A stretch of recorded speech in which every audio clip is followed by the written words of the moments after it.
पण त्यांची वेळ ही आता शेवटची आहे. काल सुद्धा आपण पाहिलं असाल, प्रचंड खुर्च्यांच्या समुदायाला मुख्यमंत्र्यांनी संबोधित केलं. पाहिलं ना, यांना जिथे तिथे खुर्च्याच दिसतात. सत्तेची पण खुर्ची आणि समोर श्रोते नसतातच, तिथे सुद्धा खुर्च्याच असतात. पण काय खुर्च्यांचा प्रतिसाद होता, प्रचंड प्रतिसाद खुर्च्यांचा. आणि त्या खुर्च्यांचा प्रतिसाद पाहून मुख्यमंत्र्यांनी सुद्धा काय फुटला होता. हे सगळे बकवास लोक आहेत. याला मुंबईची काही पडलेली नाहीये. मुंबई खतम करायचे.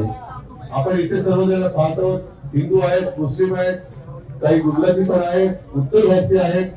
या सर्वांना मी मुख्यमंत्री होतो तेव्हा आणि आपल्याकडे 25 वर्ष महापालिका होती तेव्हाही कुठे भेदभाव न करता ज्या सोयी सुविधा देता येणं शक्य होतं त्या दिलेल्या आहेत. दिल्यात की नाही दिल्यात?